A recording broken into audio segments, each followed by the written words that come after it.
Selamat datang kembali di Rumah Sehat Lansia. Hari ini, kita akan membahas topik yang sangat penting, yaitu hilangnya massa otot pada lansia, atau yang dikenal dengan istilah sarkopenia. Ini adalah kondisi yang seringkali tidak disadari. Namun, dampaknya bisa sangat besar pada kualitas hidup seseorang di usia senja. Kita akan menyelami lebih dalam tentang mengapa kondisi ini terjadi dan apa saja yang bisa kita lakukan untuk mencegahnya, bahkan membalikannya. Kisah-kisah yang akan kita ceritakan hari ini mungkin mirip dengan yang dialami oleh banyak kakek nenek, orang tua, atau bahkan diri kita sendiri di masa depan. Mari kita belajar bersama bagaimana menjaga kekuatan otot agar masa tua tetap aktif, mandiri, dan penuh semangat. Video ini akan memberikan panduan komprehensif.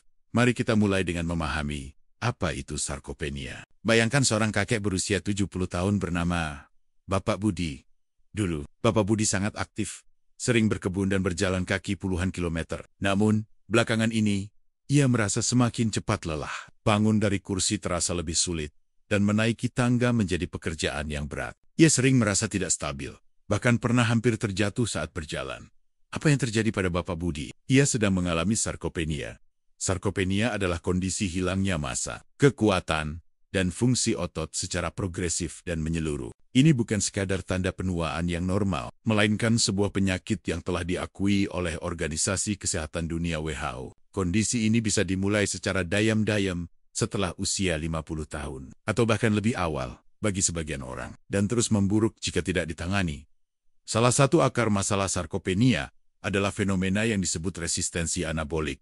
Seiring bertambahnya usia, tubuh menjadi kurang responsif terhadap sinyal-sinyal pembentukan otot dari protein yang dikonsumsi. Artinya, meskipun seseorang lansia makan protein dalam jumlah yang sama dengan orang muda, tubuhnya tidak dapat menggunakan protein tersebut seefisien mungkin untuk membangun dan memperbaiki otot. Ini seperti memiliki kunci, tetapi pintunya menjadi lebih sulit dibuka. Orang dewasa yang lebih tua membutuhkan hampir 2 kali lebih banyak protein dibandingkan orang muda hanya untuk memicu respons pembentukan otot yang serupa.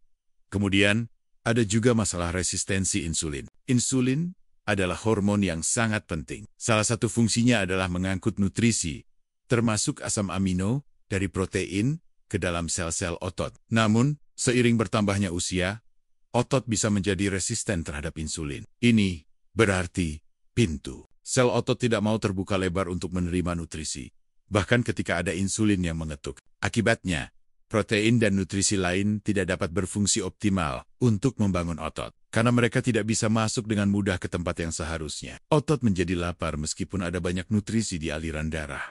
Dampak sarkopenia ini tidak hanya terbatas pada hilangnya kekuatan fisik. Kelelahan kronis menjadi hal yang umum. Kegiatan sehari-hari seperti mandi, berpakaian, atau memasak bisa menjadi tantangan yang melelahkan. Risiko jatuh meningkat drastis, dan jatuh pada lansia seringkali berujung pada patah tulang yang serius, seperti patah tulang pinggul yang membutuhkan waktu pemulihan lama dan bisa sangat membatasi kemandirian. Bayangkan seorang nenek yang dulu lincah, kini harus menggunakan tongkat atau bahkan kursi roda, hanya karena ototnya melemah.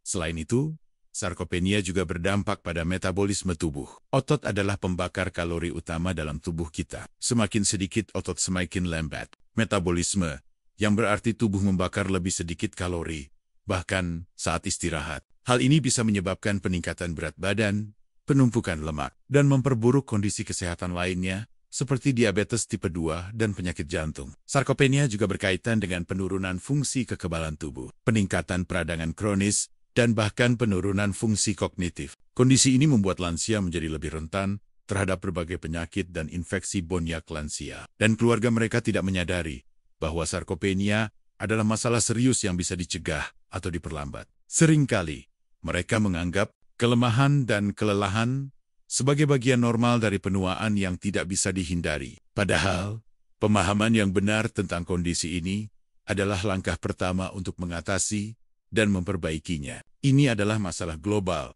yang membutuhkan perhatian serius, karena populasi lansia di dunia terus bertambah. Kurangnya kesadaran ini menjadi penghalang terbesar dalam upaya pencegahan dan intervensi dini. Kebanyakan orang baru mencari pertolongan ketika gejala sudah parah dan memengaruhi kualitas hidup secara signifikan. Edukasi yang berkelanjutan dan mudah diakses, seperti yang kami coba sampaikan melalui channel ini, menjadi sangat vital. Setelah kita memahami permasalahan sarkopenia, mari kita bahas lebih dalam tentang bagaimana tubuh kita membangun otot dan nutrisi apa yang menjadi kunci. Kita tahu bahwa tubuh lansia mengalami resistensi anabolik dan insulin yang membuat pembentukan otot menjadi lebih sulit. Namun, bukan berarti tidak mungkin. Kita hanya perlu strategi yang lebih cerdas.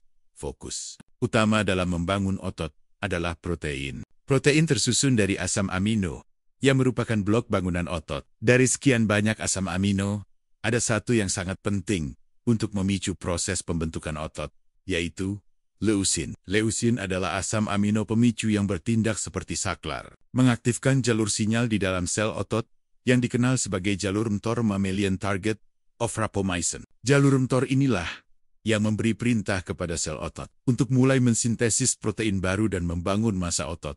Yang menarik adalah, orang yang lebih tua membutuhkan ambang batas leusin yang lebih tinggi untuk memicu jalur mTOR ini dibandingkan orang muda. Jika orang muda mungkin hanya membutuhkan 2 gram leusin untuk mengaktifkan proses ini, lansia mungkin membutuhkan 3 gram atau bahkan lebih. Ini menegaskan kembali mengapa lansia perlu mengonsumsi lebih banyak protein berkualitas tinggi. Lalu, di mana kita bisa menemukan sumber leusin yang berlimpah dan nutrisi penting lainnya? Ada satu makanan yang sering diabaikan, namun sangat luar biasa. Hati sapi yang diberi makan rumput, grass-fed beef liver. Mungkin terdengar tidak biasa bagi sebagian orang, tapi hati sapi adalah multivitamin alami yang sangat padat nutrisi. Dalam setiap 100 gram hati sapi, kita bisa mendapatkan sekitar 2,9 gram leusin. Ini adalah jumlah yang signifikan untuk memicu respons pembentukan otot pada lansia salendusin. Hati sapi juga kaya akan nutrisi lain yang sangat penting untuk kesehatan otot dan metabolisme secara keseluruhan. Misalnya, vitamin B12 yang sangat penting untuk produksi energi dan fungsi saraf, serta vitamin A dalam bentuk retinol yang mudah diserap, yang mendukung sistem kekebalan tubuh dan kesehatan sel. Hati sapi juga merupakan sumber zat besi yang sangat mudah diserap, membantu mencegah anemia yang bisa menyebabkan kelelahan dan kelemahan. Yang tak kalah penting, hati sapi mengandung semua asam amino esensial dalam rasio yang seimbang, yang berarti tubuh dapat menggunakannya secara efisien untuk membangun dan memperbaiki jaringan. Selain hati sapi, sumber protein berkualitas tinggi lainnya meliputi telur utuh, daging merah, daging sapi, domba, unggas ayam, kalkun, ikan berlemak salmon, sarden, dan produk susu whey protein yogurt Yunani. Penting untuk memastikan sumber protein tersebut berasal dari hewan yang sehat dan diberi pakan alami. Karena kualitas pakan hewan juga memengaruhi profil nutrisi daging atau organ mereka. Memilih sumber protein hewani yang berkualitas tinggi akan memastikan kita mendapatkan semua asam amino esensial yang dibutuhkan tubuh tanpa perlu khawatir tentang kualitas nutrisi yang rendah. Selain jenis makanan, waktu konsumsi juga sangat krusial, terutama bagi lansia. Ada 2 jendela anabolik yang bisa dimanfaatkan secara optimal. Pagi hari, dalam 1 jam setelah bangun tidur, setelah semalaman berpuasa, tubuh berada dalam kondisi katabolik ringan, yaitu memecah otot untuk energi. Mengonsumsi protein berkualitas tinggi di pagi hari, seperti 30 gram protein dari hati sapi atau beberapa telur, dapat segera menghentikan pemecahan otot dan memulai proses pembentukan otot. Ini seperti mengisi bahan bakar pada mobil setelah semalaman diparkir. Setelah aktivitas fisik jendela pasca latihan. Meskipun tidak harus latihan beban berat, bahkan jalan kaki ringan selama 10-15 menit sudah cukup untuk memberikan sinyal pada otot. Mengonsumsi makanan berprotein tinggi dalam 30 menit hingga 1 jam. Setelah aktivitas fisik akan memaksimalkan perbaikan dan pertumbuhan otot. Otot-otot yang baru saja bekerja akan sangat reseptif terhadap nutrisi. Ini adalah waktu terbaik bagi otot untuk menyerap dan menggunakan protein untuk perbaikan dan pertumbuhan. Penting untuk diingat bahwa nutrisi dan olahraga harus berjalan beriringan. Nutrisi menyediakan bahan bakar dan blok bangunan, sementara olahraga memberikan stimulus yang dibutuhkan otot untuk tumbuh dan beradaptasi. Tanpa stimulus, otot tidak akan tumbuh optimal meskipun nutrisinya terpenuhi. Tanpa nutrisi, otot tidak akan tumbuh optimal meskipun stimulasi sudah diberikan. Keduanya saling melengkapi. Mengabaikan salah satunya akan membuat usaha kita menjadi kurang efektif. Jadi, bukan hanya sekadar makan protein, tapi juga bergerak secara teratur. Setelah memahami penyebab dan kunci nutrisinya, mari kita susun strategi praktis untuk mengatasi sarkopenia. Solusi ini berfokus pada pendekatan nutrisi dan aktivitas fisik yang terintegrasi. Dirancang khusus untuk lansia. Prioritaskan konsumsi protein berkualitas tinggi dan leusin. Seperti yang kita bahas, protein adalah fondasi. Usahakan untuk mendapatkan sekitar 1,0 sampai 1,2 gram protein per kilogram berat badan per hari bagi lansia, atau bahkan lebih jika ada kondisi medis tertentu atau tingkat aktivitas yang tinggi. Ini berarti seorang lansia dengan berat badan 60 kg mungkin membutuhkan 60-72 gram protein setiap hari. Hati sapi grass-fed, beef liver. Jangan ragu untuk memasukkan hati sapi ke dalam menu. Bisa diolah menjadi tumisan, dikukus, atau bahkan dikeringkan menjadi bubuk liver powder yang bisa dicampur ke dalam smoothie atau sup. Mulailah dengan 100-150 gram, 2-3 kali seminggu. Ini akan memberikan dosis leusin yang optimal dan spektrum nutrisi yang lengkap. Jika Anda tidak terbiasa dengan rasanya, cobalah mencampurkannya dengan bumbu yang kuat atau mengolahnya menjadi nugget telur utuh. Telur adalah sumber protein lengkap yang murah dan serbaguna. Usahakan mengonsumsi 2-3 butir telur setiap sarapan. Kuning telur mengandung banyak nutrisi penting, jadi jangan dibuang. Variasikan sumber protein. Selain hati sapi, sertakan daging merah tanpa lemak, ayam tanpa kulit, ikan berlemak seperti salmon dan sarden, serta produk susu seperti yogurt Yunani atau keju cottage jika tidak ada intoleransi. Variasi memastikan asupan nutrisi yang lebih luas dan mencegah kebosanan. Strategi waktu konsumsi protein, manfaatkan jendela anabolik yang kita bahas sebelumnya. Sarapan berprotein tinggi, konsumsi minimal 20-30 gram protein dalam waktu 1 jam setelah bangun tidur. Contoh, 3 butir telur dadar dengan sedikit hati sapi, atau smoothie protein dengan bubuk liver. Ini penting untuk menghentikan katabolisme otot setelah puasa semalaman. Distribusi protein sepanjang hari, daripada mengonsumsi sebagian besar protein di malam hari. Usahakan untuk mendistribusikannya secara merata ke setiap waktu makan utama sarapan, makan siang, makan malam. Targetkan minimal 25-30 gram protein per waktu makan. Ini membantu menjaga kadar asam amino di darah tetap stabil dan memberikan sinyal pembentukan otot secara berkelanjutan. Protein setelah aktivitas fisik dalam 30-60 menit setelah berjalan kaki, berkebun, atau latihan ringan lainnya. Konsumsi sumber protein cepat serap seperti whey protein, jika cocok, atau porsi kecil daging atau telur. Ini membantu memaksimalkan perbaikan dan pertumbuhan otot setelah diberi stimulus. Latihan fisik yang konsisten. Nutrisi tanpa stimulus latihan tidak akan optimal. Latihan resistensi, latihan beban adalah kunci utama untuk memicu pertumbuhan otot. Latihan kekuatan ringan.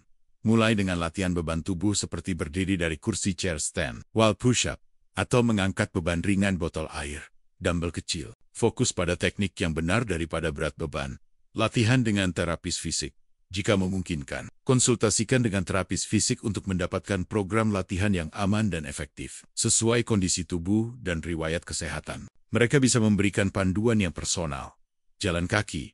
Jangan meremehkan kekuatan berjalan kaki. Usahakan jalan kaki ringan selama 10-15 menit setelah setiap kali makan. Ini membantu otot menggunakan nutrisi lebih efisien dan meningkatkan sensitivitas. Insulin. Konsistensi adalah kunci. Lakukan latihan 2-3 kali seminggu dengan memberikan waktu istirahat antar sesi agar otot pulih dan tumbuh. Tubuh butuh waktu untuk beradaptasi dan membangun. 4. Perhatikan nutrisi pendukung lainnya. Selain protein, ada vitamin dan mineral lain yang mendukung kesehatan otot dan tulang. Vitamin D penting untuk kesehatan tulang dan fungsi otot. Banyak lansia kekurangan vitamin D. Sumbernya dari paparan sinar matahari pagi atau suplemen. Konsultasi dokter untuk dosis yang tepat. Omega 3. Asam lemak ini memiliki sifat antiinflamasi dan dapat mendukung kesehatan otot. Ditemukan pada ikan berlemak, salmon, sarden, biji chia, atau suplemen minyak ikan. Magnesium berperan dalam fungsi otot dan saraf. Ditemukan pada sayuran berdaun hijau gelap, kacang-kacangan, dan biji-bijian. 5. Hidrasi yang cukup. Air sangat penting untuk fungsi seluler, termasuk sel otot. Pastikan untuk minum air yang cukup sepanjang hari, bahkan jika tidak merasa haus. Dehidrasi dapat menyebabkan kelelahan dan penurunan kinerja otot. 6. Istirahat dan tidur yang berkualitas. Otot tumbuh dan diperbaiki saat kita beristirahat, terutama saat tidur. Pastikan tidur 7-9 jam setiap malam. Ciptakan lingkungan tidur yang tenang dan gelap untuk mendukung tidur yang nyenyak. 7. Konsultasi medis.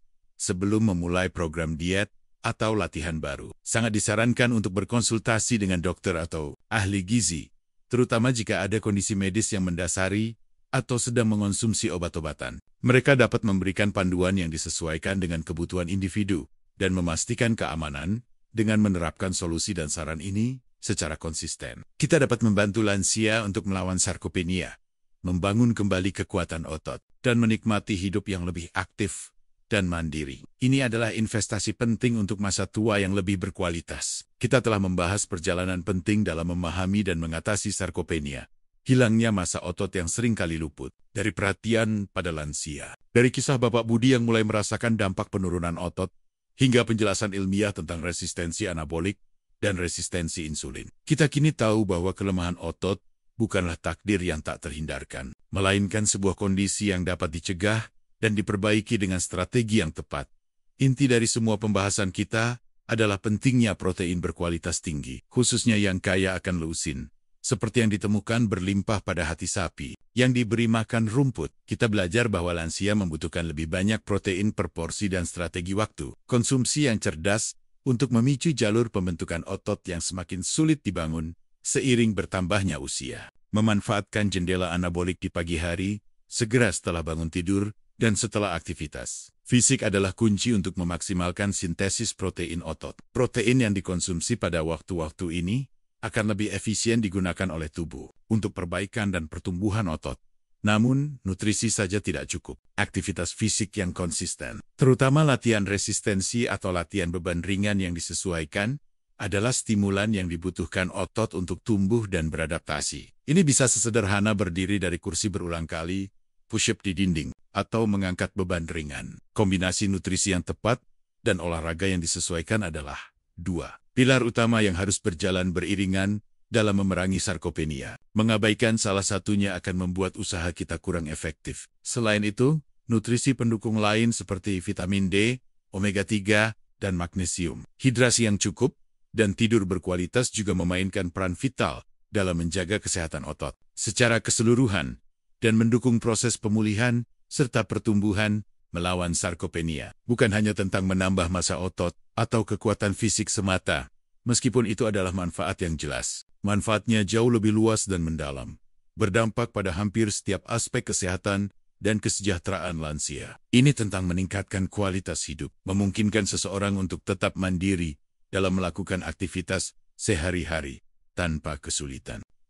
Bayangkan bisa bergeleng-gelan tanpa khawatir jatuh, membawa belanjaan tanpa merasa lelah, atau bermain dengan cucu tanpa keterbatasan. Ini juga mengurangi risiko jatuh dan cedera serius, yang seringkali menjadi pemicu penurunan kesehatan yang drastis pada lansia. Otot yang kuat juga berkorelasi dengan peningkatan sensitivitas insulin, yang sangat penting untuk pengelolaan gula darah yang lebih baik dan pencegahan diabetes tipe kedua. Selain itu, massa otot yang lebih tinggi dapat membantu mengurangi peradangan kronis dalam tubuh dan meningkatkan fungsi kekebalan tubuh, membuat lansia lebih tangguh terhadap penyakit dan infeksi. Kesehatan tulang juga sangat diuntungkan. Otot yang kuat memberikan dukungan yang lebih baik pada tulang dan merangsang pembentukan tulang baru melalui latihan beban. Yang tak kalah mengejutkan, penelitian menunjukkan bahwa menjaga massa otot juga berkaitan dengan fungsi kognitif yang lebih tajam dan kesehatan otak yang lebih baik seiring bertambahnya usia. Singkatnya, menjaga dan membangun otot di usia senja adalah investasi jangka panjang untuk kesehatan dan kebahagiaan yang komprehensif. Ini bukan hanya untuk mereka yang ingin terlihat bugar atau atletis, tetapi untuk setiap lansia yang ingin menjalani hidup sepenuhnya, bebas dari keterbatasan yang tidak perlu, dan dengan vitalitas yang terjaga. Dengan pemahaman yang benar, pengetahuan yang tepat tentang nutrisi dan latihan, serta tindakan yang konsisten, kita bisa membantu diri sendiri dan orang-orang terkasih untuk menua dengan bermartabat, kuat, dan penuh semangat. Ini adalah pesan harapan bagi jutaan lansia di seluruh dunia.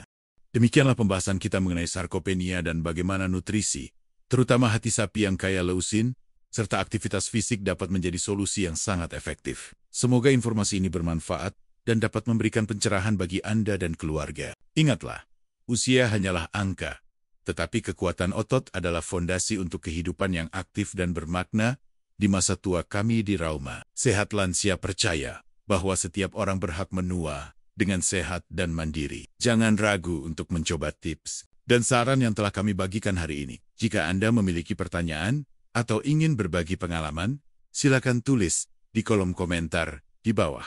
Jangan lupa untuk like video ini, bagikan kepada teman dan keluarga yang mungkin membutuhkan, dan subscribe ke channel Rumah Sehat Lansia untuk mendapatkan lebih banyak informasi bermanfaat lainnya. Sampai jumpa di video berikutnya, dan tetaplah sehat serta bersemangat.